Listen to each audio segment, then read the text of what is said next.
Well, it's nice to be back on the trail with you, walking with your letters and thoughts and my guests after a week off to enjoy some time with family.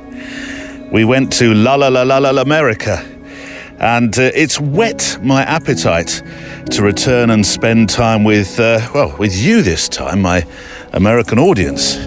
That is, I don't know how, don't know when, cue the song, but I know we'll meet again. Some sunny... I tell you what, how sunny was it?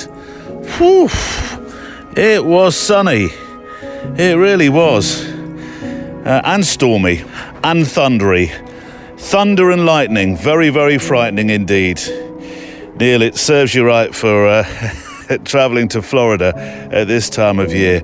You know me, but I like to record sounds as well as pictures when I travel, so listen to this. This was a recording I made at 3 o'clock-ish one afternoon. We'd been out by the pool when suddenly it went very, very dark. And it didn't seem such a good idea to be luxuriating in a body of water as the big storm started to approach. And within 5 minutes or so, I'm absolutely sure it wasn't much more than that, massive downpour of rain, big thundery claps along with a sort of lightning that you could see through an eye mask.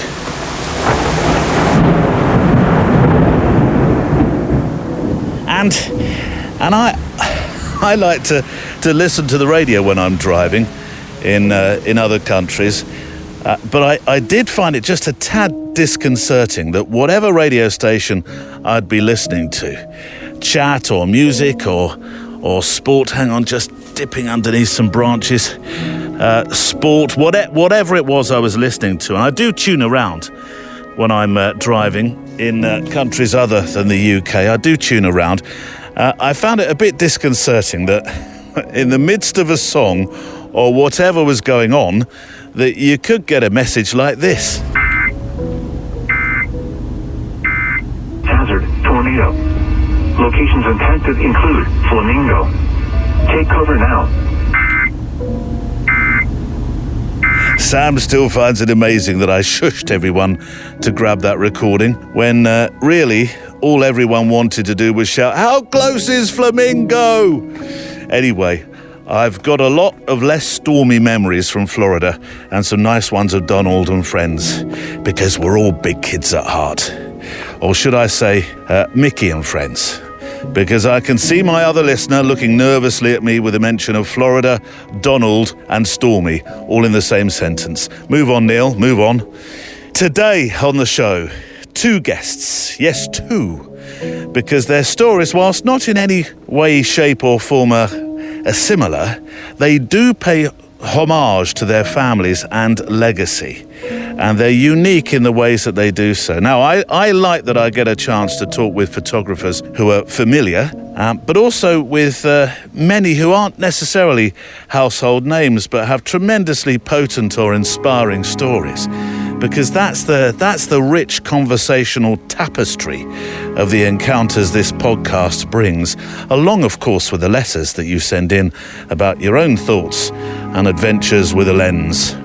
And so today I'd like to introduce you to 2 photographers, one from the UK, one from the US. Patrick Stubbs, a social photographer who talks about the picture he made at the moment he learned of the loss of his father, a man who was particularly pivotal to his whole creative journey, really, from accountancy to photographer, and then a stagehand and set photographer for some very popular TV shows in the States, who made a set of pictures of his father's possessions on the day he passed, in a style that's truly unlike anything I've ever seen.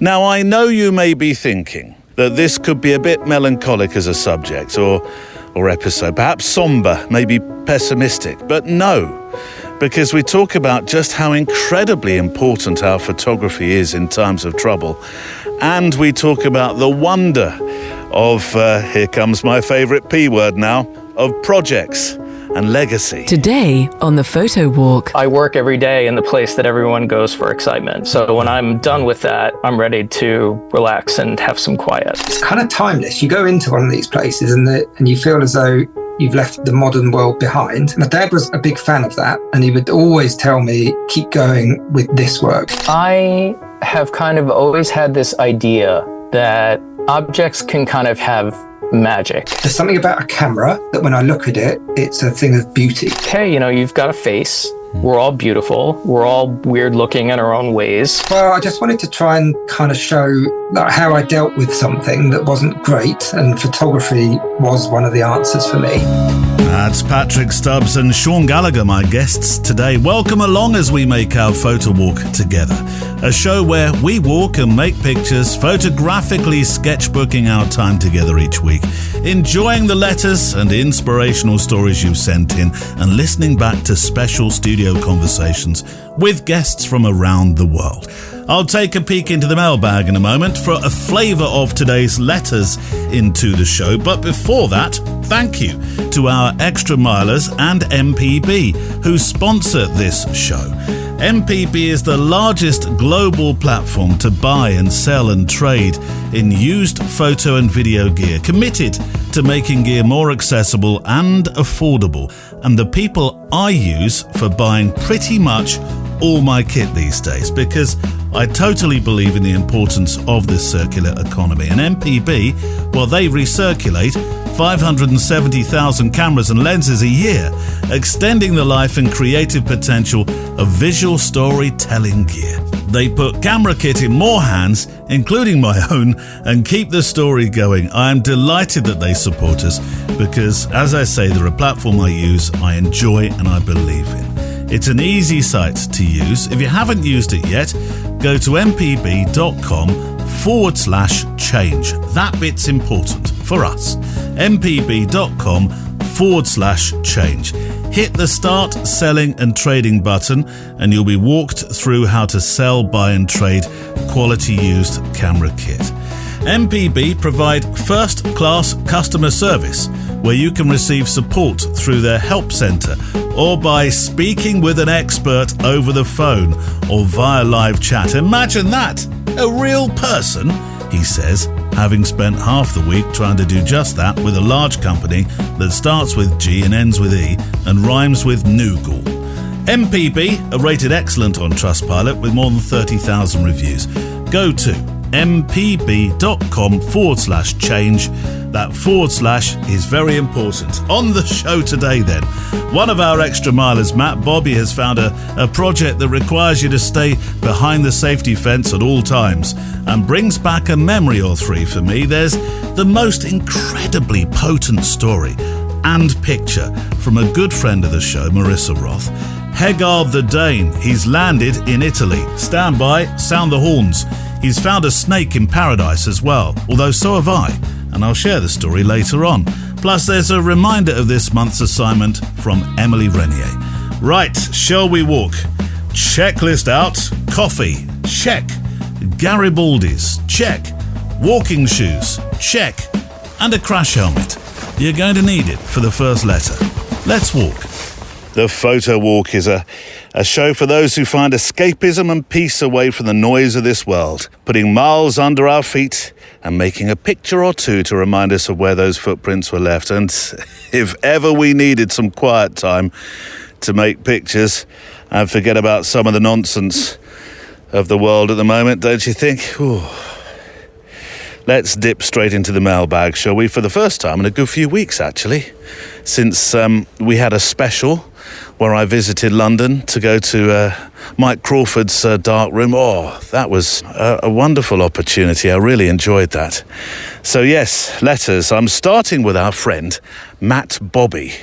There's a running theme through today's show, and we'll start with a letter titled Demolition Derby Photography Project. There's that P word again. Neil, at the end of July each year in my hometown of Longmont, Colorado, there's a county fair. The Boulder County Fair is like most county fairs in the USA. There are kids showing animals with a 4-H club, questionable fried food, rickety carnival rides, and carnies trying to get you to spend $10 on some ridiculous game that few people can ever win. I think that sounds like the sort of fairs that I go to this side of the pond as well, Matt. I do stay well away from the rickety carnival rides, though I'm sadly a little too attracted by questionable fried food. I go with all good intentions, Matt, but that first whiff of the fat fryer, and it's like my self-control has been shoved in the pan alongside the chicken. But you know what gets me excited? Asks Matt. No, Matt, but do tell us. Is it baby goats, Neil? Is it fancy chickens, cotton candy or fried pickles? No, it's the demolition derby. Don't get me wrong, I love some baby goats with those weird little evil goat eyes. But in 2014, when I attended my first derby, I wanted to take some photographs. So out of curiosity, I went. I got into the pit area and started taking photos of the drivers and their small crew of friends and family getting the cars ready for the day's event. When the driving started, I moved right up to the railing that separates the spectators from the crashing cars, and boy, was I hooked. It was loud, smelled like gasoline mixed with oil with a hint of antifreeze. I think you've just described my odour, whatever I put on myself in the morning there, Matt. And for the next few hours, I photographed drivers crashing into each other until just one car was left running, the champion. In the years that followed, I returned to the derby and took hundreds of photos, some that I feel are actually quite good. What I didn't realise was that there was a photography project in the works. What started out as curiosity, something to take pictures of, became more intentional. The taking has become, wait for it, the making. Whether or not a body of work or project materialises, what feels more important to me is documenting this unseen aspect of American culture. There are some fabulous pictures on the show page today to celebrate this work of Matt's, and I really don't know where to start when talking about them, because they're absolutely terrific, Matt. There's stories running through every single picture, such as the man looking distraught, his beaten-up car won't seem to start. The photographs of what I'm calling Fire Extinguisher Mountain, that mound in the foreground to a few of the pictures where the extinguishers sit in it's a mound of dirt, ominously waiting for their moment of need, these extinguishers. The movement in the racing pictures, superb. And the angles, the layering, just wonderful. It really is. Please go and see them on the show page today. Now, I'm not sure I've mentioned this before on the show, but I have in my 20s taken part in one of these kinds of events for charity. But unlike your demolition derby, where the cars immediately seem to have no order to which way they can travel, all our drives started off anyway, going in the same direction. So it wasn't quite as destructive. I don't recall my car exactly, but it was, I know it was an estate or a shooting wagon in other languages. Nice and roomy in the back, sort of thing you could have put an IKEA wardrobe into, I'm sure. I don't recall exactly what it was, but I do remember thinking, what am I doing in this? Because alongside us, the so-called charity drivers, those of us who'd never done it before, that had just turned up for the things and giggles, there were very real, serious, mean-looking, what I can only describe as Derby donuts. They were absolutely just, when you watch these guys go at each other, it was very frightening. No prisoners taken would be the phrase, I think. But I am rather proud that me and my car, we got through the first battle, and I think that's because I perfected the art of, come on pups, we're going this way, the art of collision avoidance. Come the second round, though, there were less cars, and my ability to fly somewhere beneath the smash-him-up radar no longer seemed to be working. I was singled out by the Derby Donuts from the start, it seemed, but a DJ who was driving alongside me in another car, who was my mentor at the time, somebody we've talked about on the show before, somebody who probably only UK listeners of a certain musical taste and age will know, John Peel. Well, it seemed he also was an absolute demolition demon. He was taking out cars at will, never mind his ability to break a new tune. He could break the back end of a car off just as easily. And at the point the main marshal waved the flag of doom that indicated you could now just drive in whatever direction you wanted, I knew I was done for. And almost immediately, smash, my car was pushed unceremoniously into the safety barriers. Smoke filled the windowless cabin, bang, and I was, can I say this word, poleaxed from the rear. And my station wagon was reshaped into a rather squat hatchback. But I limped on, the car now doing a sort of weird up and down motion thanks to one of the wheels not being completely circular shaped anymore. And then bomph, not quite a head-on, but enough to give me aches and pains for the next month or two. I was done for by one of the regular Derby donuts. So when I saw your pictures, a flash of excitement happened, and some weird but wonderful memories literally came bashing back into my life. Somewhere, Matt, there is a picture of this event. I know it. Anyway, do go and see Matt's pictures on the show page today because they're superb. This, Matt, this is what projects are made of. It really is.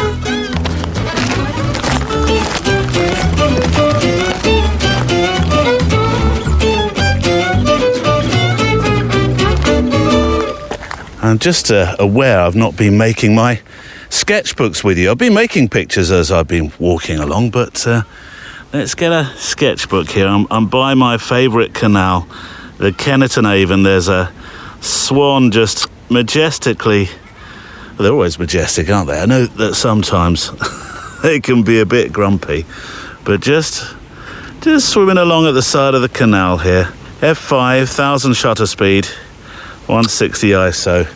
Nice that the sun is just decently spotlighting Mr. or are you Mrs. Swan? There's two of you. And I'm not coming in to turn you upside down. Come on, pups, move on. Right, where were we? Pull my letters and stuff out. Oh yes, a shameless plug for a new show I'm starting in September. Now, this is for all those who listen who have, do or wish to photograph weddings, which I think alongside portrait photographers, it has to be the world's largest photography genre, doesn't it? Though I'm hoping, due to the way it's being made and the features that it has, might well appeal in entertainment terms outside that arena as well. It comes out every Tuesday from September. It's called 1000 Weddings for reasons that will become obvious if you listen to the teasers, two of which are out and on all main podcast platforms, including Spotify. And I'm very excited about it. I love my podcasting, as you well know, and it's becoming more and more a part of my life. I'll continue to photograph weddings, particularly in that I'm presenting a podcast about them. I think I'd not be so credible if I weren't. Right.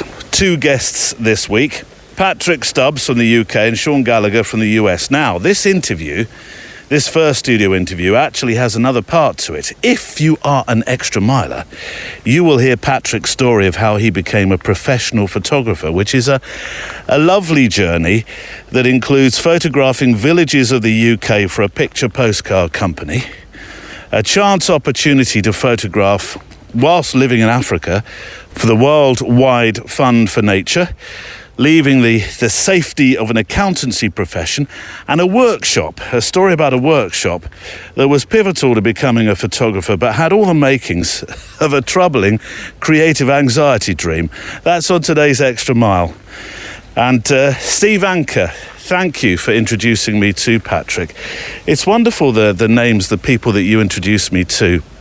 And I'm ears all open, or eyes all open, to the suggestions that you make.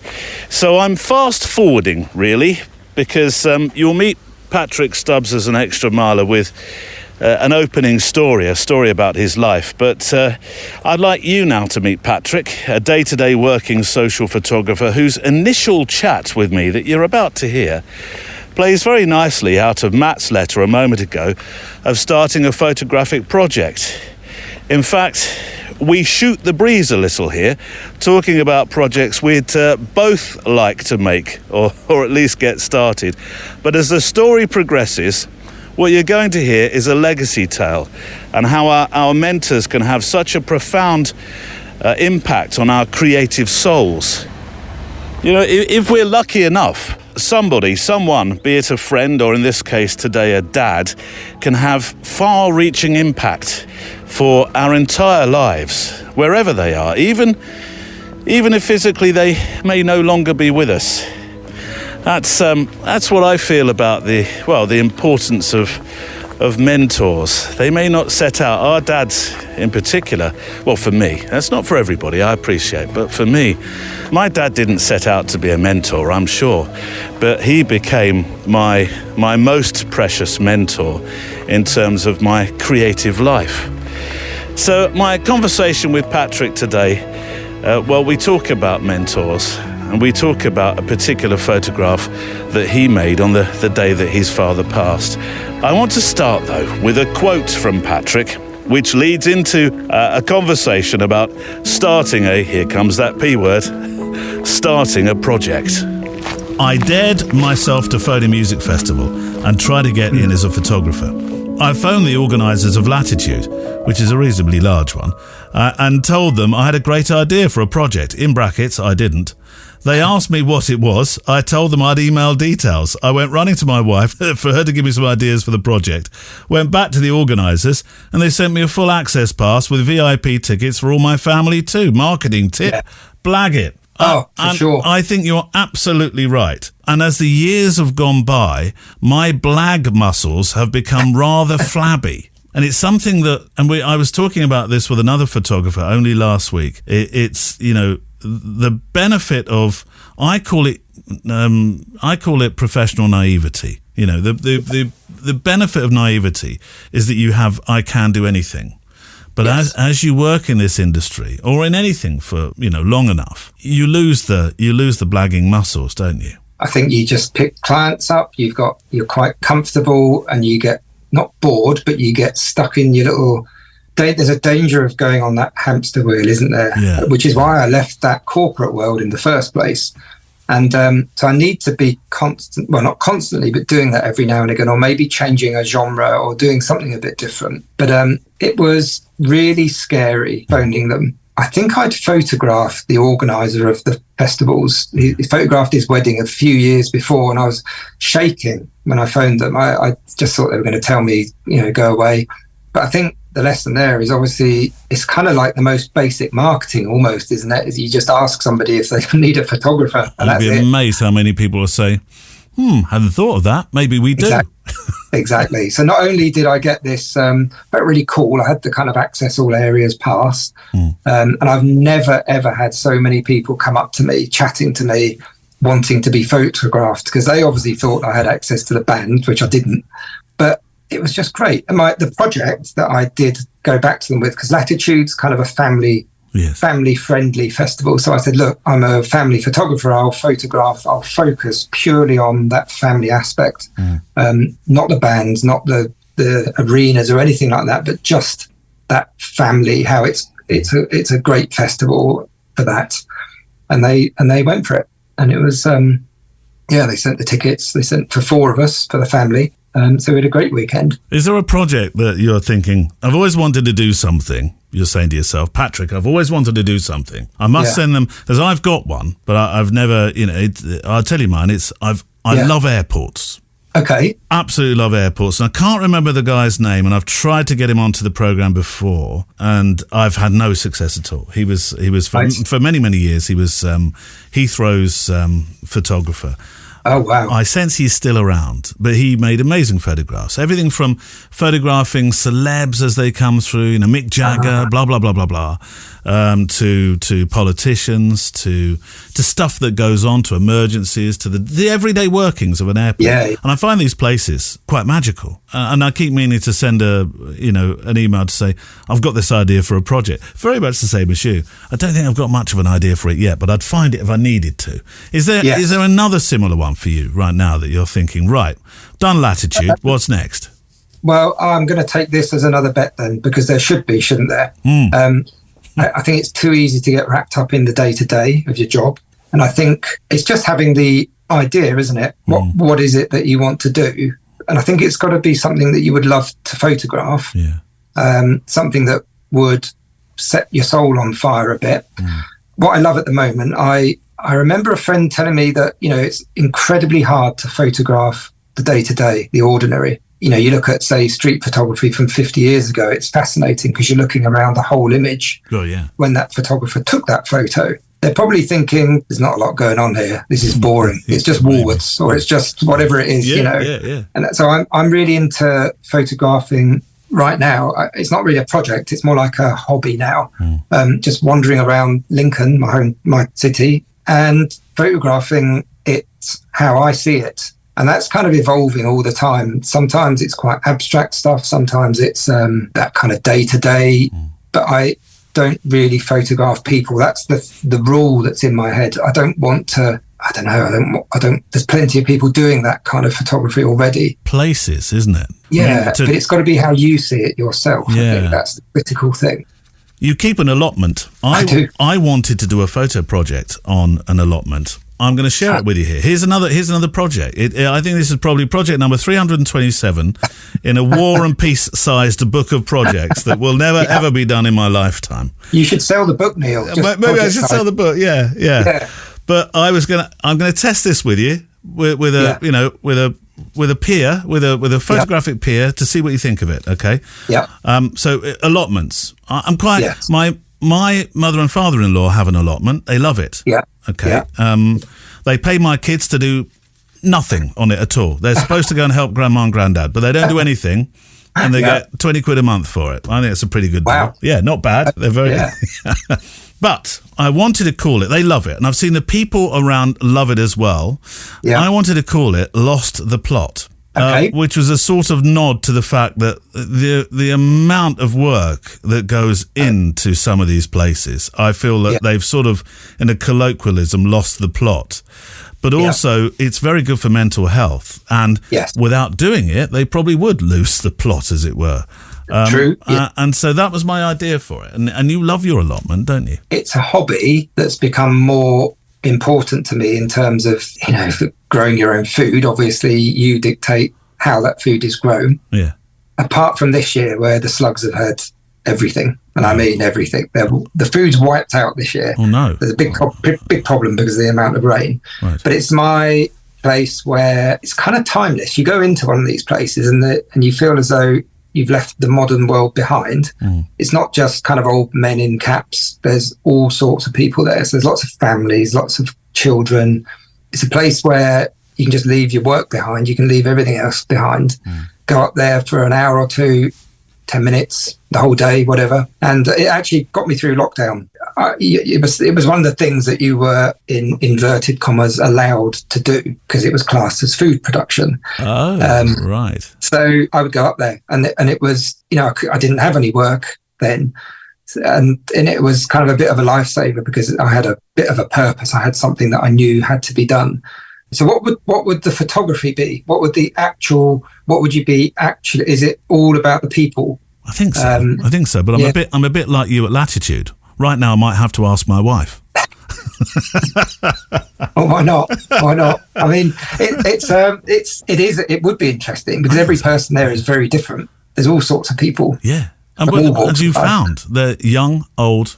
It's not about gender anymore. It used to have that sort of old bloke hanging out in his shed. So I'm just going up the allotment, love, and then really not doing anything but just drinking beer in the shed. I mean, that was There's a couple of those. Yeah, maybe that does still exist to a degree, but it's not like that anymore.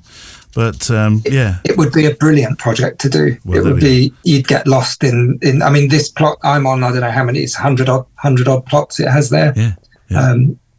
Yeah, it would be fantastic. Some of these are like mega cities, aren't they? I'm very lucky, and we both have a similar story here, to have had a dad who was a fan of our creativity. Someone who believed in what we did, maybe even during the times when they might have been thinking, oh, I don't know, we should go out and get a proper job. But when I lost my dad, I was working in radio, and I think, and sometimes your brain tricks you to believe things that you know may not necessarily be the full narrative. But I think I was at the peak of my creative period in radio, certainly. And if I were honest, there have been times where I've thought, will I ever hit that peak again in quite the same way? If you don't mind, Patrick, I'd like you to talk about December 2022. Because I think you had if not the peak thing, but you had a similar kind of moment. You were at the Lincoln Christmas market. I got the call at the end of a breakfast show that I was presenting. Oh, you got the call at the Lincoln Christmas market. Tell me about that. So what I was talking about earlier, where I'll go wandering around with my mostly Fuji camera and just kind of not really having anything in mind, but just, we all do it, wandering around with your camera, photographing.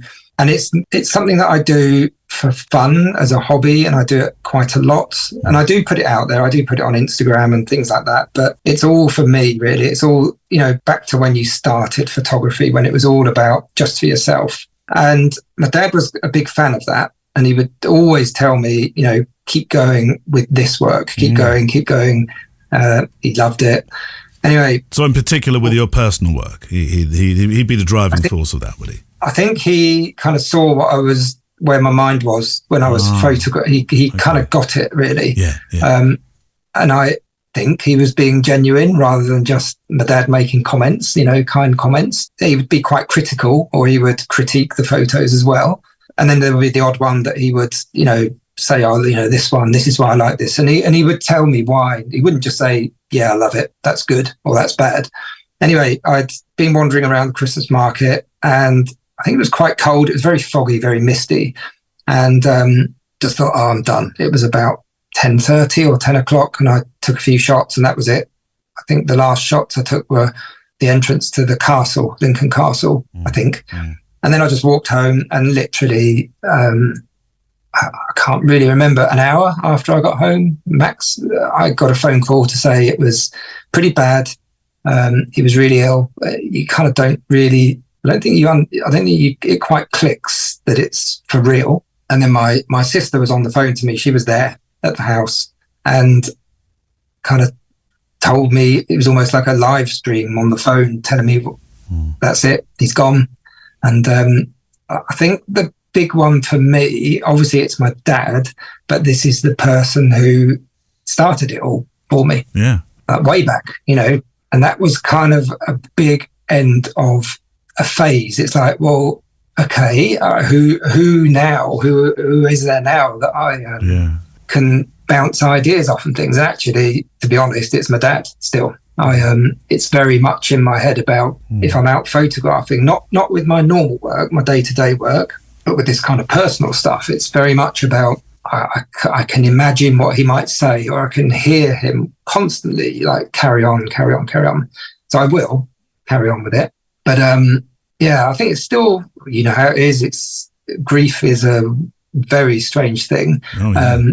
So that night there was shock. You're just in shock. Didn't know what was going on. The next day I drove down to Kent, and I was on this kind of weird high, like just in a really good mood, kind of excited to be going there. And that's clearly shock as well. You just very go, much. Yeah.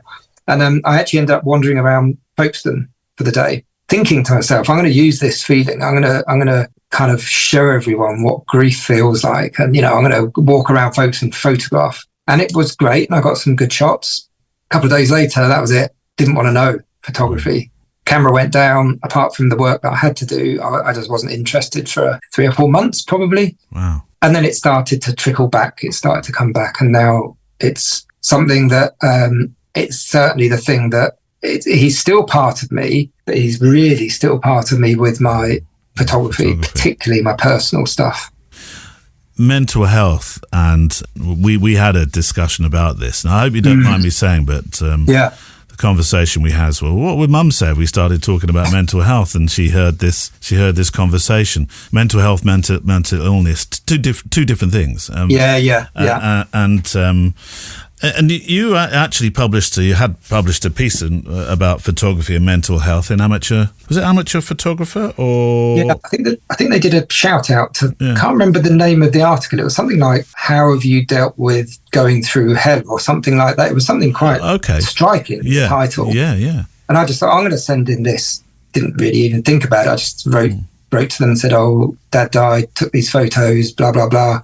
And I mentioned about, I think I told you about the last photo that I took. Which we've got, which I hope you don't mind, but I'll share on the show page. I think it's very important. It's only kind of now that I look at it thinking, oh, that's quite a symbolic photo. It was people moving away, walking away. It was the end. It does feel like, I mean, when you know the narrative, perhaps you think, oh yeah, I can almost attach a title to it. But there is definitely a finality to it. I think if I said to any photographer that had lost their dad or anyone, and I said this was the last photo I took, they would get it. Yeah. But the point is, I think it doesn't matter if anyone else gets it, because I do personally. Yeah. So now I love the fact that that's the last photo I took before he died, because he would love it. He would absolutely love it. And actually, what you're saying about when I said about my mum listening, I'm more worried about my mum listening, and all I'm doing is talking about my dad. Mum, you figured in this conversation as well, clearly. Yeah. She's influenced me in other ways. Yeah, absolutely. Well, mums do. That's what mums' jobs are. Yeah. I watched a film called In My Head. It's privately set on Vimeo, so thank you very much for allowing me to sort of see inside your head.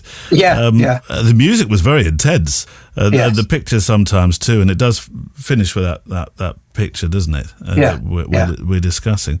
I think photography, music, expression, all these, when you do private or personal projects, they're very, very important for your, I'm going to use the word soul without sounding too woo-woo, I hope, because I believe they are. Well, I use that word constantly about feeding your soul. And so I do these slideshows where obviously I can't really share them. I can't do anything commercial with them because it's music, copyrighted music. So it's just for me.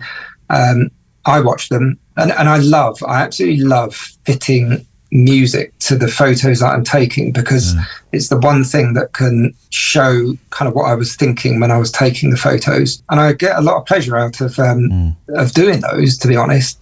That one was, I look at it now and I think, whoa, this is heavy stuff. It was strong. You know? Yeah, but it was how I was feeling then. And I quite like the fact that I've got something there preserved that was how I was feeling, because it was quite cathartic. Putting it together was tough, lots of emotion, but I think you've got to do what you have to do to get through the grief process and just allow it to kind of happen, don't you? You just you wake up, you feel rubbish, and there were a couple of jobs I just didn't do. I'm not going in because I don't know, there were days where I was just tearful, for example. So I'm not going to go into work that day. It's just, so I think it's allowing yourself to kind of recover from things as well. It's our form of expression, isn't it? And making things like you made of, I suppose an artist might, with traditional paints, might walk into the studio and just literally in Jackson Pollock style throw it at the canvas or something, and that's their expression of something. I think it was the equivalent of that, to be honest. Has your family seen it? No. I quite often show my wife those kinds of slideshows that I do. It truly is yours, isn't it? It truly is yours. Nobody else. Well, I feel greatly privileged and honoured to have seen it. Well, I just wanted to try and kind of show how I dealt with something that wasn't great, and photography was one of the answers for me, as was the allotment. But also, it's very easy to share a photo of a little smiley baby, isn't it? And the mum cries and it's lovely. People are always going to love your lovely shots. That's kind of a given, isn't it? That you're sending the message out that life's great and everyone's having fun and this kind of thing. the other side of it, and I photographed a lot of the other side of life as well. I think it's important for the people going through it. It's important, I think, for me, for that mental health stuff. It's like realizing that it's not all roses, life. So that slideshow that I did with my dad was very much about, I guess, going through a bit of a process of healing there, but also really enjoying it. It was in my head, I remember thinking, he'd get this, he'd really get this music, because music was another huge influence from my dad. I always end my conversations these days with a question of why. Why? Yeah. I've of late started to unfortunately trip over that question and say, why do you do this? And I've added too many words in at the end of the sentence. You sent me a whole load of whys, actually. Yeah, I did. But I'm not gonna fall over this question. I'm just gonna say why. Yeah. Well, the really basic one is just because I got a camera when I was 13 or 12 or whatever it was, and I literally took it to bed with me. I absolutely loved it. Was it never far away? Well, I can still feel the feeling of having those first cameras, like what it felt like. Looking through the magazines and the dreaming about all of that gear and just going out and taking photos. All of it was just, I think, that was the point where it embedded itself permanently. And so the kind of real answer, and I could come up with all kinds of stuff, but the real why is just, how do I put it? It's like some people like cars, some people like guitars. There's something about a camera that when I look at it, it's a thing of beauty. And it always has been. I'm not interested in cars at all. It doesn't do anything for me. And for some reason, from day one, a camera has always just pulled my eyes towards it. And I almost like, not that I knew what to do on day one, but it felt like something that I would get quickly. I don't know if you had that feeling at all, but it just felt right. But I can't not do it. I don't know, it's infinite, isn't it? How can you not take photos if it's what you've been doing for your whole life? How can you can't end, you can't suddenly be the greatest photographer and that's it, I'll stop now. It's a thing that has to go on forever, I think, and it's one of the few things that you can actually do your whole life. You can just carry on forever, can't you? Tell me you still take your camera to bed. I'm not allowed anymore.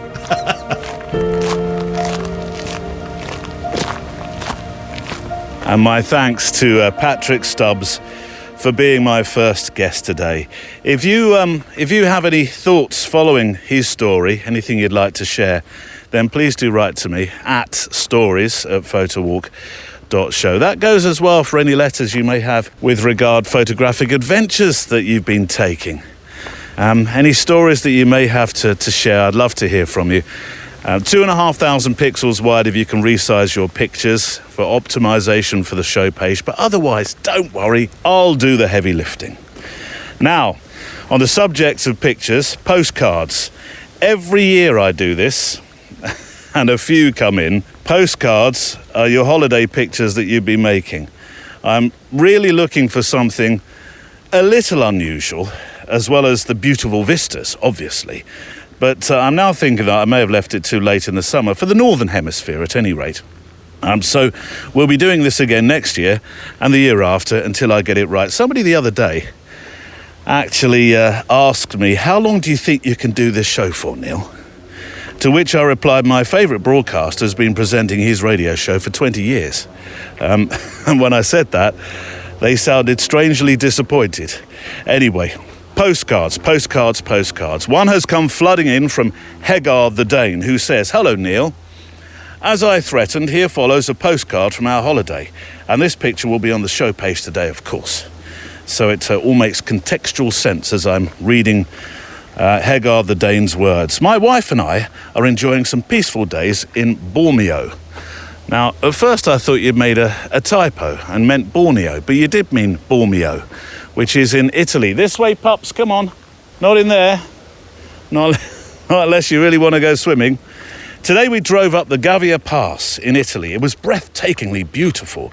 26 kilometres in 55 minutes by car. 10 years ago, I cycled it in 2 hours and 4 minutes. I'm not sure if this says more about my driving skills or my cycling abilities.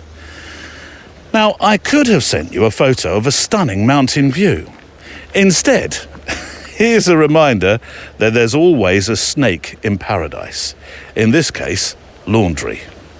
I hope you enjoy the summer with your family. Kindest, Lars, or as we know him, Hegaard the Dane.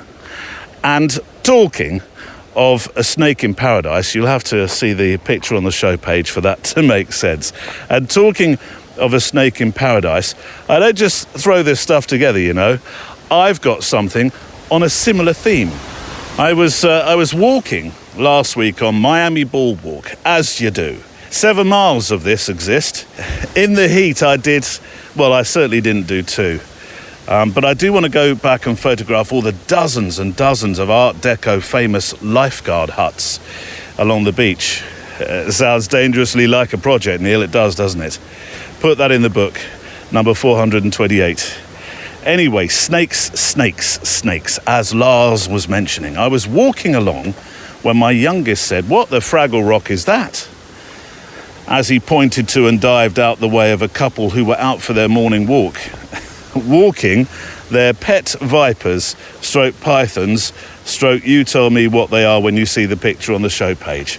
I'm sure we have some snake experts in our community. I kid you not. Honestly, this couple were casually strolling along by the cafes and shops in Miami, along the boardwalk, sporting 2 venomous snakes. Now, the chap, there was a, what were their names? Oh, he did tell me. I think I was too fearful of the snakes to really remember the names. But he did offer that I could hold one of the snakes, to which I clutched firmly onto my X100V and said, "Oh, no, thank you. I'll just make a picture." Which I did. I made a portrait of the 2 of them with their 2 snakes, 1 each. We had a chat, and I'm obviously now kicking myself that I didn't record that chat. But the portrait, or the postcard, is on the show page today, just below Lars's picture. 2 snakes in paradise. In fact, 3, because there's 2 in mine and 1 sort of in his. They're waiting for you on the show page. Just another day in paradise, as Phil Collins once remarked.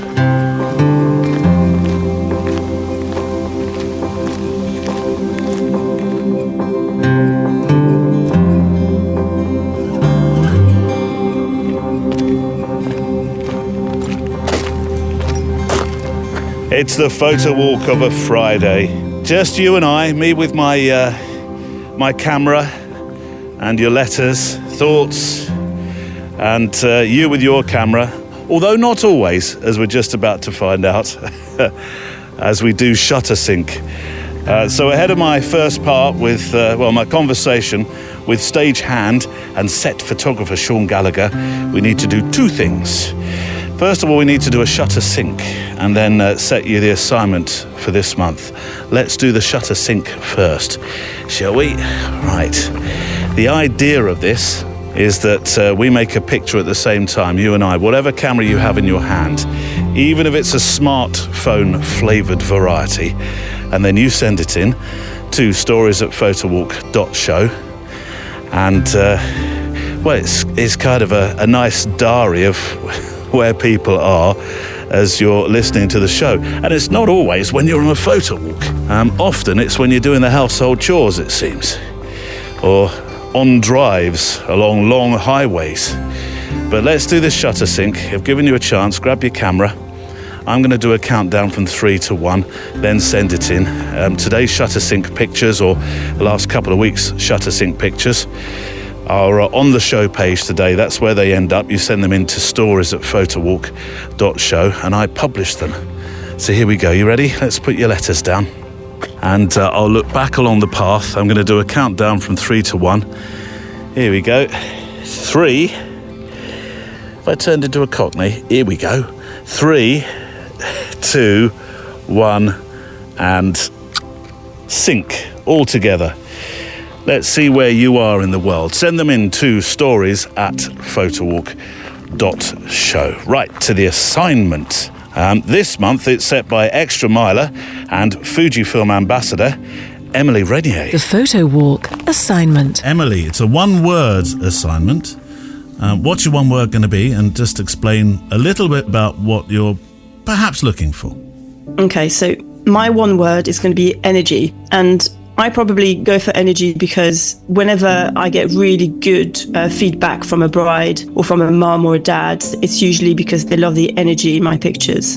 And it's also a good word because it makes you work hard at your frames and what you include in a frame, what you decide to leave out. So it makes you think about composition, about movement and about emotion, but all in one way. So energy. So good luck with the pictures that you're sending in.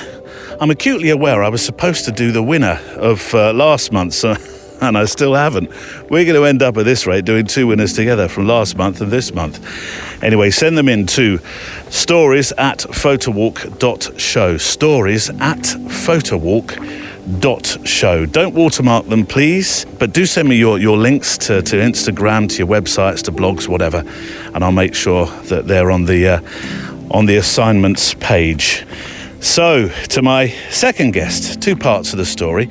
I should thank our friend Sir Philip of Ferris for the introduction to his work. I'd like you to meet Sean Gallagher, who is a stagehand, yes, with generations of his family having worked in the stage and movie business.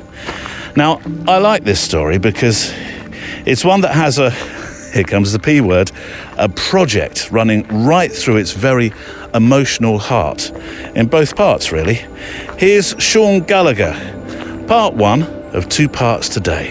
Sean, we'll come to the family tools project later on, but you started out, and you still are, a stagehand. Now, Correct. I don't know the film industry, apart from the fact I think the whole thing is extremely glamorous. You're all in your own caravans, and Correct. It's champagne for breakfast all the way through. Yep. You're gonna break it to me now that it's not really like that, is it? When you're Brad Pitt or whoever, yeah, probably. But on our end, on the crew end, the end of the people who make the stuff, we show up at 4 a.m. and we're there until midnight, and then back again at 4 a.m. the next day. There's no caravan, is there, for you guys with? It depends. No, I mean for us on set, no, never. But the family it's very much a family thing, isn't it? Because your grandfather was a stagehand. Correct. Your dad was a stagehand. Correct. You're a stagehand. So yes. I'm assuming that's to sort of come down through the family, as in, this is what you do, or did you have a choice in the matter?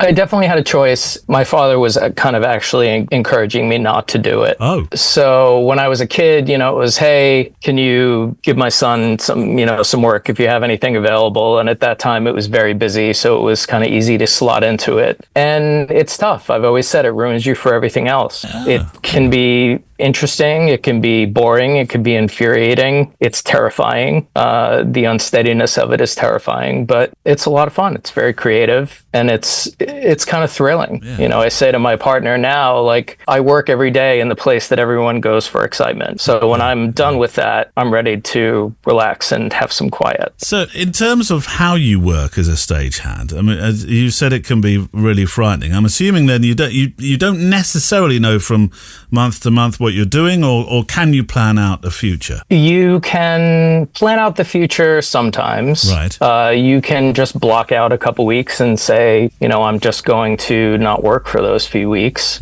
But even when you're on something long term, you can be on a show and the star can tweet the wrong thing, and then all of a sudden you're out of work. Blimey. Yeah. So it's, anytime you hear about this actor got canceled or that actor got canceled, there's a couple hundred people like me, like sitting in the background, kind of chewing on our nails, wondering what's going to happen. Yeah. Please don't tweet. Please don't tweet. Please don't tweet. Exactly.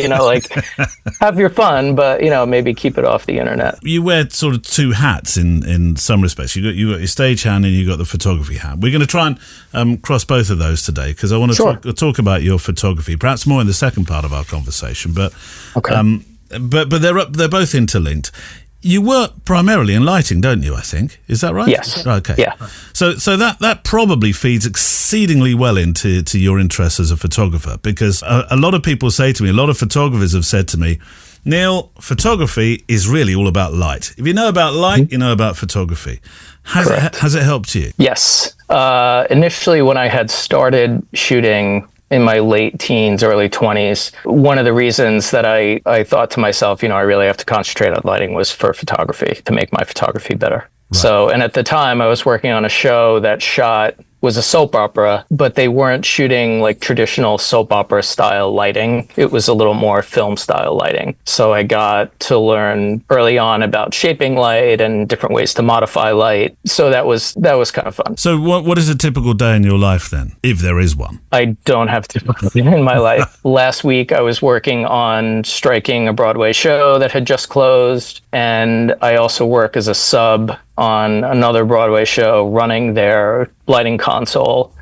The woman that I subbed for got COVID, so I wound up working like 18-hour days all week. Well, there was one particular show that you worked on for a decade as a photographer, mainly. Yes.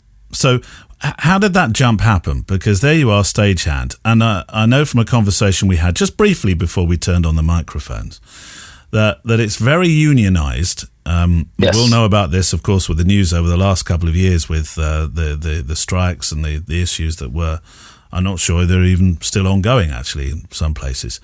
But it is very unionized. So across the floor, as it were, from one discipline to another, I don't think it's as easy as I would like to imagine it. It's not, is it? No, it was tough. I would say the tougher thing for The Daily Show was just talent. Jon Stewart, who was the previous host, I think was not really enamored with photographers on set. And Trevor Noah, who was the new host, the incoming host, was very, very aware of what social media meant to the show, was very aware of the power of social media. So he was a lot more open to, somebody like me kind of wandering anywhere around and shooting whatever I wanted, documenting kind of life backstage. How did you get that gig then? I had kind of rumbled about it a little bit in the background, like, hey, there's a lot of interesting stuff that happens here. As a lifelong backstage worker guy, I've always thought that the show behind the show is just as entertaining. Yeah. And I wanted to portray that as best I could. And I've got some kind of unique access.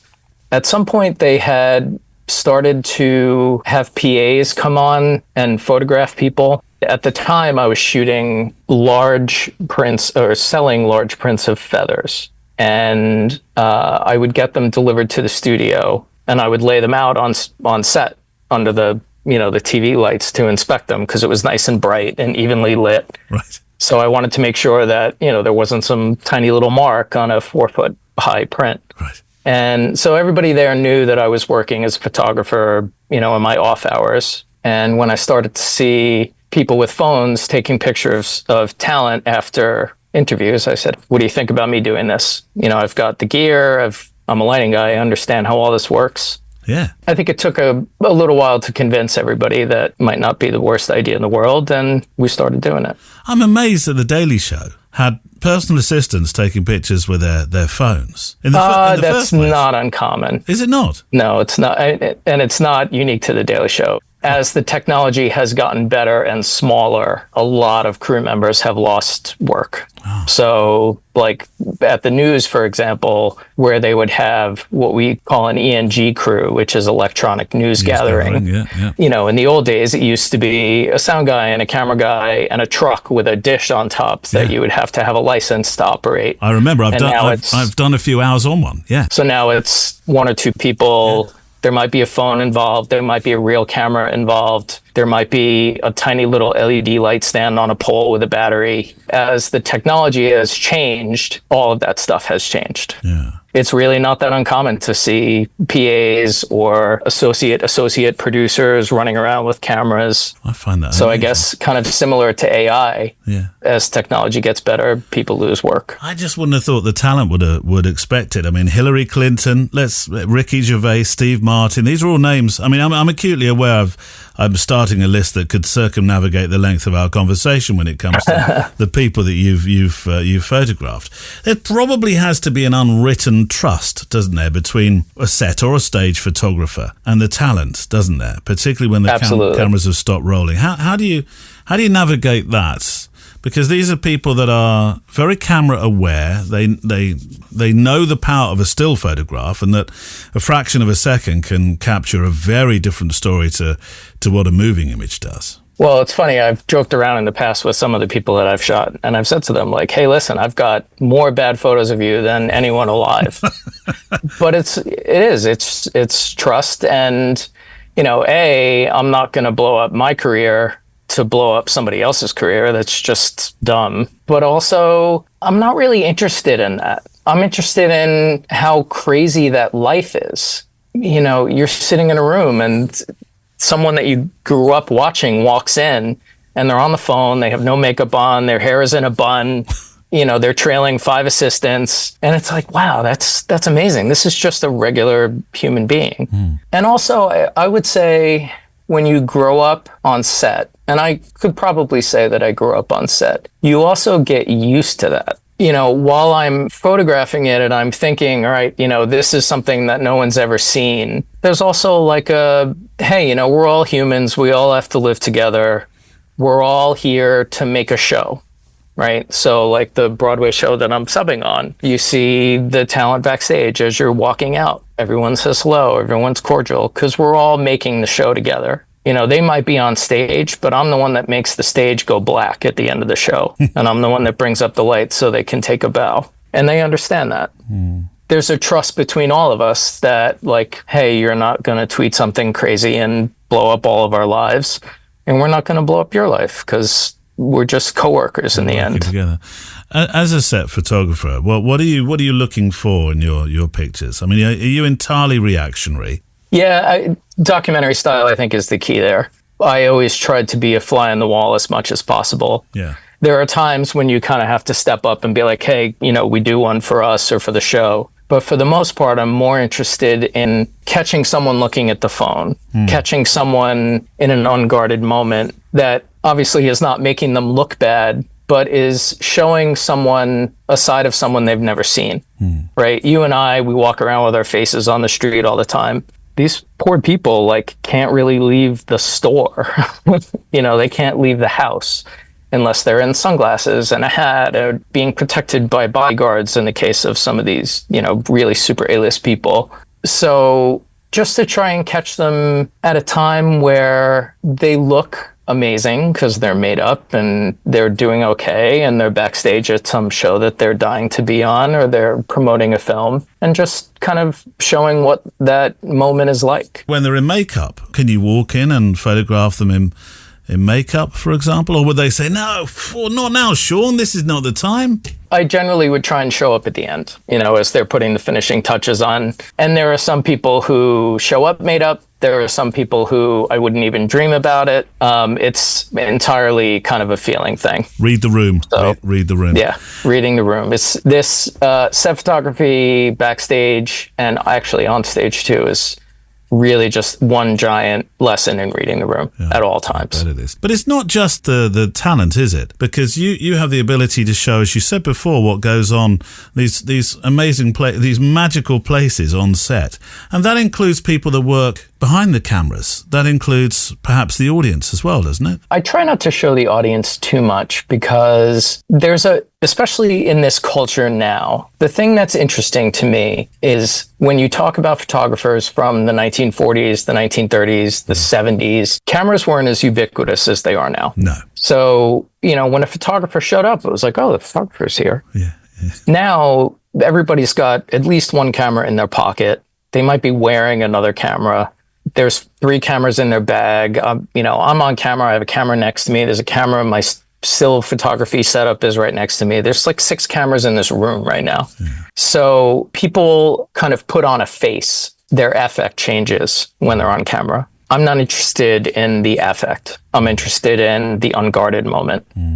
If you ever get an opportunity to kind of stand on the sidelines of a show that's being recorded in front of an audience, you see what happens when the cameras are all pointed away from them versus when the cameras are pointed at them. The thing that's interesting to me is kind of catching them when they're not paying attention. Now, I know we're going to talk about Dad in a particular feature a particular project that you made. And Dad's no longer with us, but he would have seen your your photography, wouldn't he? What did he make of it? For a long time, neither of my parents really knew what to make of it. And even when I started shooting his tools, that was primarily because he had promised them to me my whole life. He always said, Shauno, you're going to get the tools when I'm gone. Amazing. And then he started to give them away. And I said, I can't stop you from giving them away. They're your tools, but let me at least photograph everything before you get rid of all of it. Because some of these tools I played with when I was 5 years old. Yeah. And he's like sticking it in a toolbox to give to a kid who gets a new apartment. So it's kind of a strange situation. But he was kind of progressively getting sicker, and we all knew what was happening. He had congestive heart failure. So it was like sort of a slow fade. And I was able to bring him down into the basement with me at his house while I was shooting. And I had moved basically a small photo studio into his basement so I could do all this stuff. And when I shoot products or tabletop or tools or whatever, I'm always tethered to a laptop. Yeah. So I sat him in the chair and I said, hey, here's the deal. This is what happens. Pick a tool. So he picked a tool out. I put it down on my little surface and I had to set up the camera and I had to level it out and everything. And he looked at me and he said, oh, wow, this is, you really pay a lot of attention to this. I said, yeah, Dad, you're a craftsman. This is a craft too. So, and then he got to hit space and take the picture. So there's actually a couple of pictures in the book that he was there to actually click the shutter for. So that was kind of cool. Well, we'll talk about the family tours in just a moment's time. In terms of tech, it's changed a lot, hasn't it? Yes. In once upon a time, you may not have actually had to use one of these, or a blimp where you'd have been on set. Oh, absolutely, yeah. Did you ever have to use one, or were you fortunately sideswiped? Very briefly. Yeah, very briefly. That's a huge thing which suppresses the click, but never completely. But then DSLRs, they weren't exactly quiet to start with, were they? They were not quiet, and there are still people who shoot with DSLRs on set. Primarily because, like you said, they're not exactly silent. They could probably get away with shooting on, quote unquote, silent mode, which kind of locks the mirror up in some cases. But yeah, blimps they were brutal. Let me quote from your portraits page, a sentence which I think nearly every, if not every, photographer who's raised his or her camera to make a portrait will have heard. Most of the time when I talk with someone about making their portrait, people will tell me, I'm not photogenic. This work is not about making you into a fashion model. These portraits are an attempt to capture character, not make you magazine gorgeous, although you will look great, you say in brackets. I assume they're your actual words. Do you say that to people as you go to make pictures? Yeah, I always, I say the same thing that, I think about celebrities. Like, I'm not here to burn you. No. I'm here to make you look good. If you're not happy with what I get, I won't show it to people. But, I'm here to kind of capture something about you that you might not realize about yourself. I've always kind of been a quiet wallflower. And what happens when you are a quiet wallflower is you spend a lot of time watching people. I've become kind of a super observer of people's weird little quirks. And a ton of times I will have photographed someone and I'll show them after and I'll say, you do this a lot. I say, everybody says that about me. And this is someone that I've met 5 minutes before that. So to just kind of be quiet and pay attention to someone, it's like everyone has a character. Yeah. You have a character, I have a character. If a photographer photographs me, I've had a few portraits taken and they've all said, like, you get this weird glint if I say this to you. So that's someone who's observing and paying attention. And, I don't want people to think that even fashion models or celebrities look like you think they look. Those photos that you see in magazines are squeezed and retouched, and it's crazy what happens to them. To the point where, now you start to see models on Instagram releasing the same photo and saying, here's what the original actually looked like. Because I don't look like what that magazine said I look like. So part of, I think, my overarching philosophy with the backstage stuff and everything else is like showing people like, hey, you've got a face. We're all beautiful. We're all weird looking in our own ways. And here's what it is. And it's great because you're you.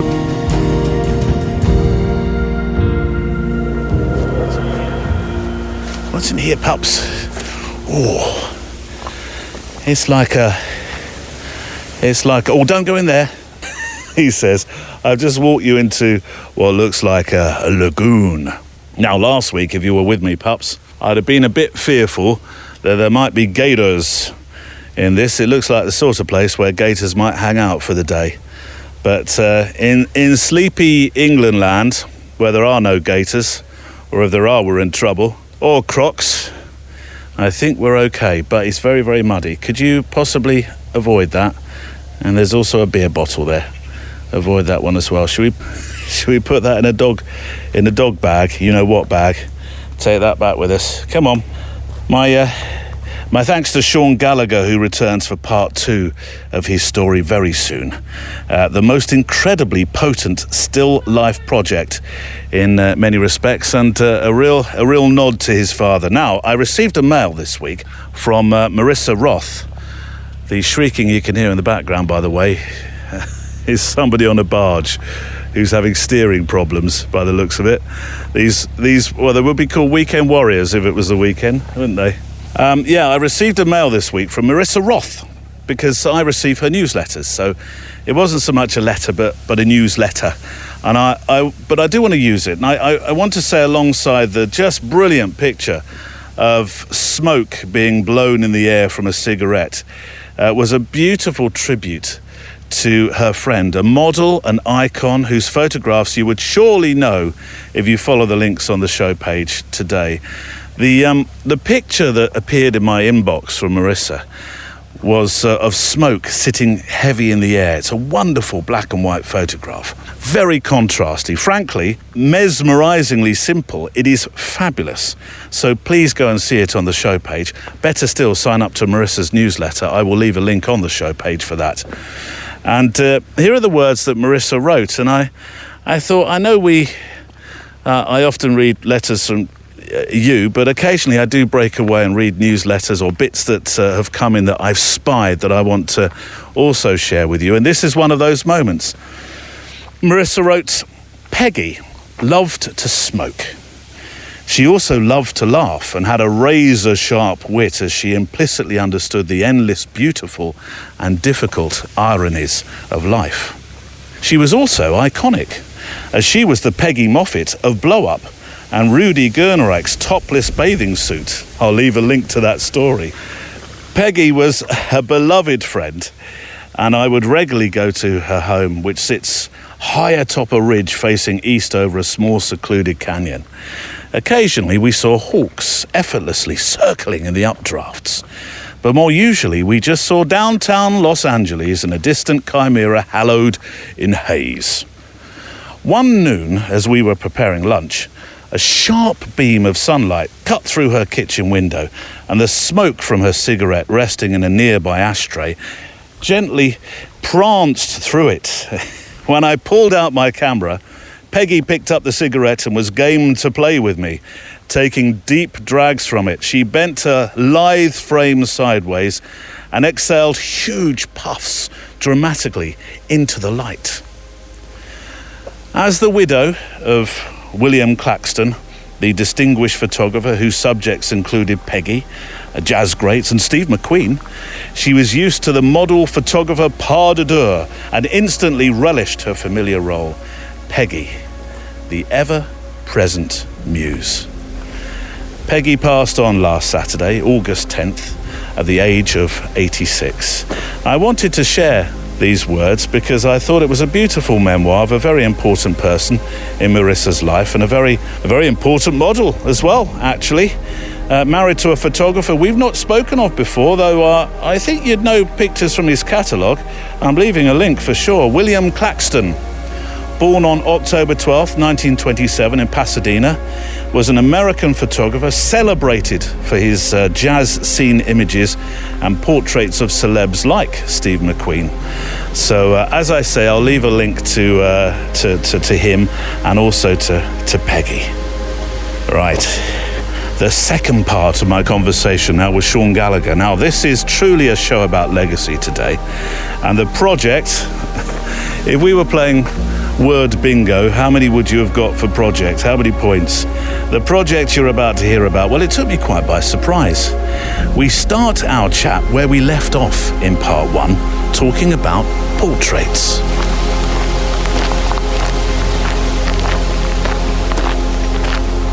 There are some photographers, we've talked about Joseph Karsh before, who was always very quiet with his sitters, wouldn't say a word. And there's Platon is one that comes to mind, and I've watched him work through videos where he's very communicative. Life and soul of the part. I actually was in the room with him when he shot someone. I won't say who, but I was waiting for the person then. Yeah, he was very communicative but very quiet. So like he was kind of right in their space, and just kind of whispering to them. And later on, I said, what was he saying to you? He's like, he was talking all kinds of stuff. So there's definitely a way that you have to do that. Yeah. And I did not, as I said, I was a wallflower and very introverted. I had to learn that skill. I think I probably learned it by watching Peter Hurley videos. Have you ever, him, the headshot crew guy? Yeah. That guy is a wizard at managing personalities. So there's, a ton of ways you can do it. There's the snake charmer method and there's the charming method. And, I just like to show up and smile and say, how you doing today? And go quietly. Just try and break that barrier that way. Peter Hurley then, what's his method? He is just out there and loud and funny and self-deprecating. He's moving a million miles a minute. He's talking about the gear. He's showing them photos. It's kind of funny to watch, but it was definitely a breakthrough for me years ago to just be like, oh, wow. So you really, because I think initially I was the guy who just kind of said, hey, how are you? Have a seat, and then just wait for the thing to happen. And there's a way for you to kind of interact with someone, but still allow for the thing to happen. Yeah.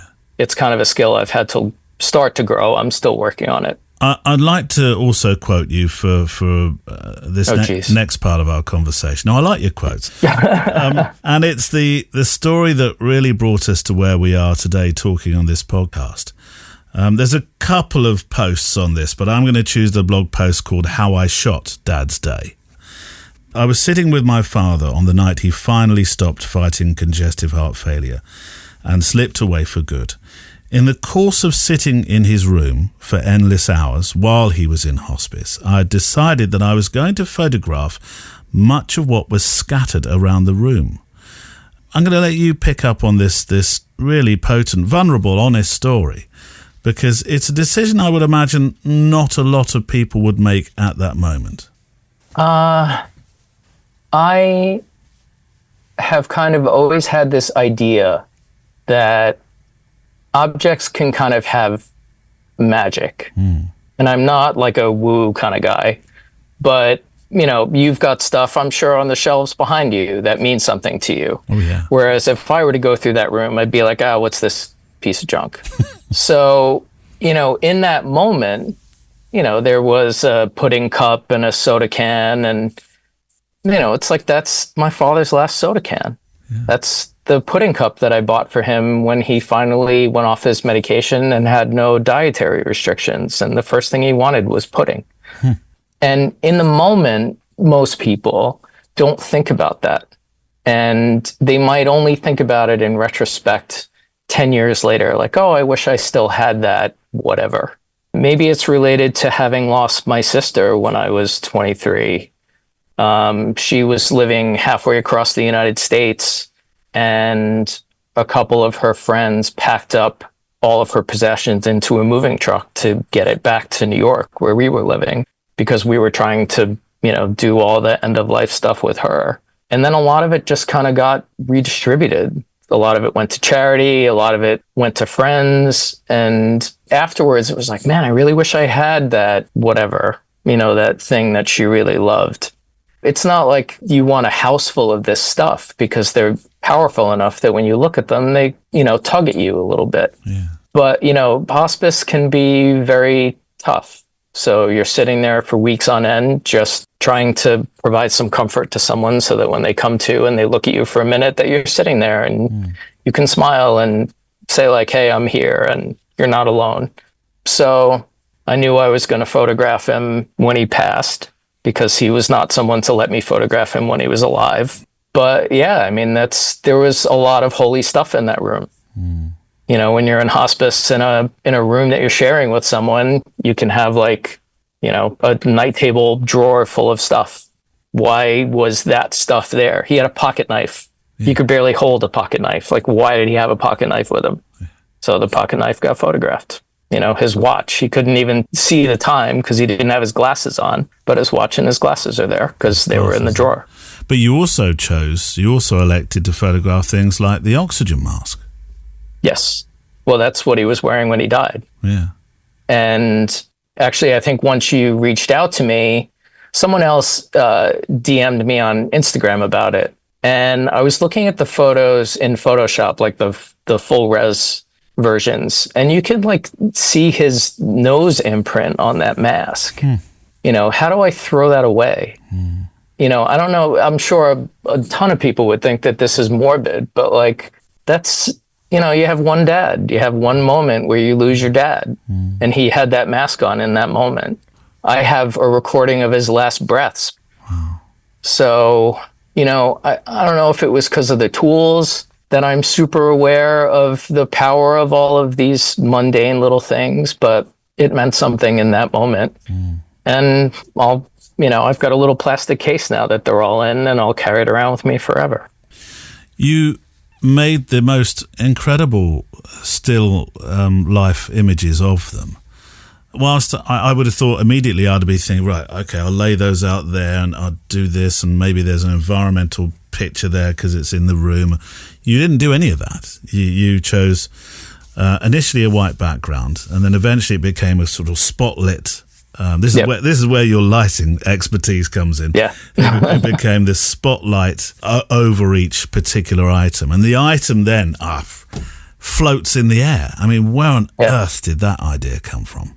I was texting with a friend of mine and saying, you know, I know it's here, I just don't know where it is. And she said, why don't you try and make them float?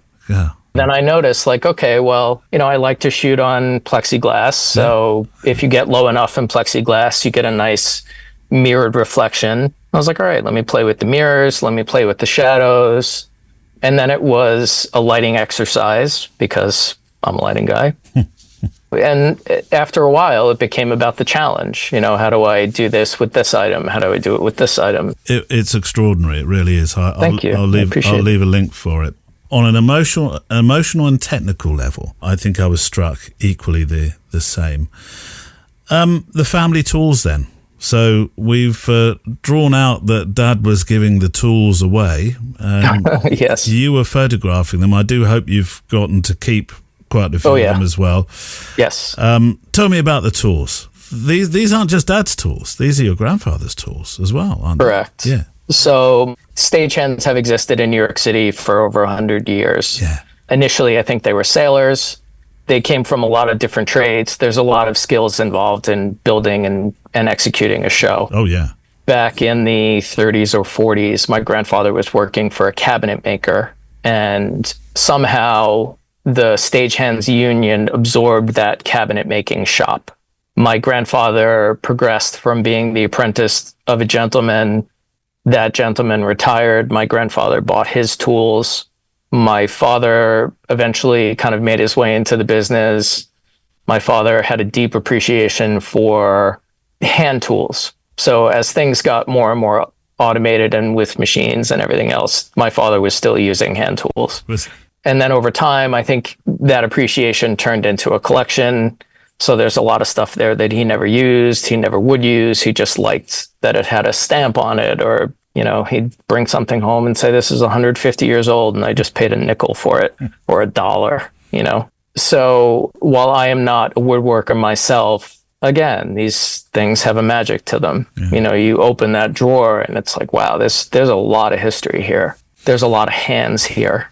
There's a page in the book where it's my father and my grandfather's hammers. Yeah. You know, my grandfather's hammer raised my father and my father's hammer raised me. So, yeah, I need to photograph that. There's a place close to me. It's an antiques emporium in a village called Hungerford, just down the road. And this is the most amazing emporium because right at the back, that's where all the tools are. Yeah. And I think of this. I think, who owned these tools? Some of these are 70, 80 years old, maybe longer tools. I find that amazing. They are, and I would find that very hard to let those go. It's very hard. My mother is not getting any younger. That house is a lot of work to keep up. And the tools and storing the tools are definitely part of that conversation about what happens with the house. Yeah, I bet. There's another real love in terms of things you like collecting, infrared pictures. Just beautiful work that you've done. Thank you. Tell me about that project. Did the inspiration come from anywhere in particular for this? I think, when I started shooting, film was a thing. Yeah. That was all there was. And the internet didn't exist, so it was always books. And we used to go to photo book stores or art book stores in New York City. And somewhere I saw infrared. And it had kind of always been a thing that I had wanted to try. I never really got a chance.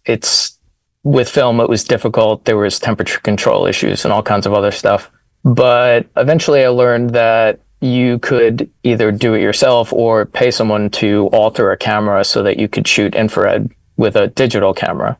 It kind of became, I don't know about an obsession, but it's a neat kind of mix between the old film days when you can't immediately see what you're doing. It takes a little zhuzhing in Photoshop to get it to where it is. You shoot and maybe a week later you get to see what you actually got. It was definitely an obsession with when I was out of work for a while during COVID. I went up to Connecticut. I was shooting the tools every morning, and then I would hike every day, and I would take the infrared camera out with me. It changed my life. It's really changed how I see things. The boat became the muse in your pictures, that boat that features in many of the pictures on your portfolio. I guess for your audience, in case people aren't aware of what infrared looks like, infrared shows the color green as white. Yeah. So it's just looking at a different part of the spectrum. So a forest that you shot at noon in July can look like it's covered in snow. Yeah. That's a lot of fun to play with. And in traveling around, I came upon an abandoned marina that still had all the boats in it. It had become overgrown. A lot of the boats that I guess at the time were accessible by, a trailer, or pickup truck that could pull them out of the weeds. Now the weeds are trees. And shooting in infrared, I had shot it and come home and said, wow, these really look like they're blasting through waves. They do. So I had only shot one or two because I was trespassing and not very comfortable with that idea. But then I specifically went up and got a room and shot the heck out of that place for a day. It was pretty great. The trees as well, they just, the looks that they take. Yeah, they on. glow. It's pretty surreal. They do. Yeah, it's a lot of fun. Again, I'll leave a link to this because it's something you really need to go and see. Well, Sean, it's an eclectic life for you, isn't it? Professionally and personally. A little bit. With your projects. Here's a question just to end with. What do you think your why is? What drives you to what drives you to do these things? What is your photographic why? Why do you do this? I was afraid you were going to ask me that. My mother took photo class when I was 8, and I don't even know if she finished the class. But holding the camera up to my face as a little kid, it was like you have your own frame of reference. And for some reason, I hate to keep using the word frame, but you can reframe a room. You can take things out of context. You can do whatever you like. I just love shooting things. I meet a person and I immediately think, I wonder what side of their face is better. I get into a room and I think, man, I'd love to just be a fly on the wall and photograph this. I listen to a musician and I, watch them in an interview and I think that seems like a person that I would want to follow around for a couple days and photograph. It's just, I'm just interested in a lot of stuff. I have a busy brain. Busy brains need a lot of info and a lot of input. So, yeah, that's a really tough question. But I think you answered it perfectly. I like it. I have a busy brain. And my sincere thanks also today to my second guest, Sean Gallagher. And, you got a stick, have you, pups? Stick of the day, cue jingle. Can I get a picture of it, or are you going to run off before I get a chance? I've been making sketchbooks. I've not made too many as I've been talking to you, I know, but they'll be on the show page, my normal sketchbooks of where we've walked. Pups, look, this way, this way. Children and animals. Who's that? This way. Very good. Ha ha. The magic words. Bring your stick. It's okay, have your stick. Come on, bring the stick. There we go. And that's it for today. If you can't wait until next Friday and you want to walk a little further together, then the Extra Mile edition number 101 is waiting for you. The Extra Mile is part of our private Patreon channel, supported by our wonderful community that we call Extra Milers. There's an extra show. You walk the extra mile for me, so I walk the extra mile for you, and each week there's an extra show. It's usually somewhere between half an hour and 45 minutes long. Which is probably an extra couple of miles, isn't it, really? Maybe a tad more, depending upon how quickly you walk. But the Extra Mile is available now, number 101. There's a 15, well, no, it's not 15. I cut it down. It's a 7 minutes or so start to the show of me walking on a beach at Boca Raton, just up the road from Fort Lauderdale. And, well, I'm talking about wavy boats, space shuttles, and diving pelicans. Plus, as I promised, our new friend Patrick Stubbs, our first guest today, his story of finding photography, which has some wonderful leaps of faith in it. On this week's Extra Mile. I think a lot of photographers have done this, haven't they? Where I kind of had it in the back of my mind, probably since I had that first camera, maybe subconsciously, and sometimes thinking, oh, it'd be pretty cool to earn some money from this. Yeah. And then when we came home from Cameroon, I started looking for work as an accountant, but very, very half-heartedly. I just didn't want to do it anymore because we'd had such an adventure. The thought of going back into an office and doing the same again for however long, just couldn't do it, didn't want to know. The first 5 minutes of the show is available for free, so click the link on the website, go to photowalk.show. Then that yellowy orangey button, top right-hand side. Where have you gone, pups? See, all show has been brilliant. Now he's being naughty. This way. No, we're going this way. You're going in the pond, are you? I see. Yeah, click that button. It'll take you to a page that explains all about Patreon and supporting this show. And from there, you can join us in the Extra Mile show each week. Our PS to the show is to come, but before that, we need a play-out song just to make some final frames to or think about what's been said today. And it's from Luke Kelly. It's a song called Photos. And though it's in essence a song about, well, I suppose unrequited love, really, there are themes and moments within it that work actually quite well with the legacy theme of a still picture. Here's Luke Kelly. I kept our photos, I just hid them away. So when I'm over you, I'll look and say, don't be sad that it's over, just be happy that you got to hold somebody's heart, even if it wasn't for very long. I keep our memories in the back of my mind, so as I age I'll remember the time when we didn't look too far in front of our own eyes, 'cause being young was something our parents told us would fly by. Well, we're not young forever, but when we were together, time slowed down.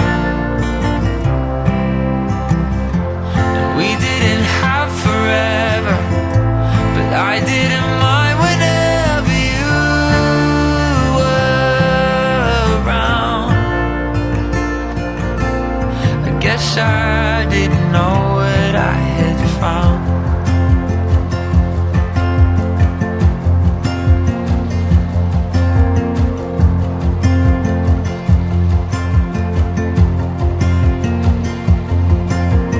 I left those thoughts with the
That's Luke Kelly with a song called Photos. Just a few closing thoughts before the PS today. My sincere thanks to you if you are or you're about to become an extra miler. We'll keep building this wonderful community of kindness in the photographic world and the walking world together, a safe place to share our thoughts about this thing that we do. The wind's really picked up today. I don't know if you've heard it at certain times during the walk. It was supposed to be a calm, sunny day. Not today. It must be because tomorrow that I'm shooting a wedding, that the rotten weather's coming in. Oh, Neil's shooting a wedding. Quick, send hail, thunder, cats and dogs. Anything. What have you found, pups? Come out. Come on, out you come. All right, he's found some water to go in. There we go. Well, it is warmish, I suppose, so you cool off while I say the last couple of words. My thanks to Neil Ford, who looks after IT, Andrea Gilpin, who's across Instagram, and Kelly Mitchell, who looks after our Facebook members. Right, a postscript for the show. Today, it's from Pericles. Oh, get you, Neil. Pericles. Oh, you've been reading over the holiday.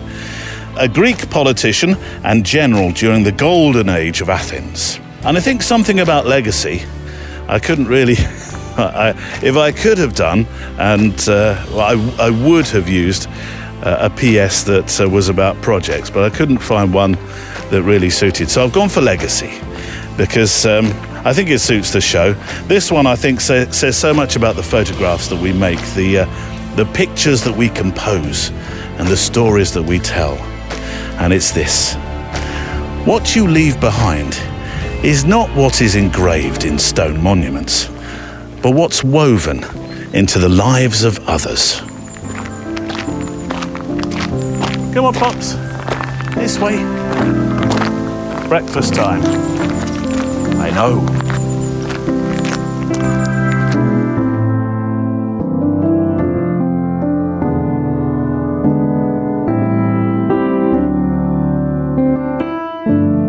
The Photo Walk is a Loading Zone production.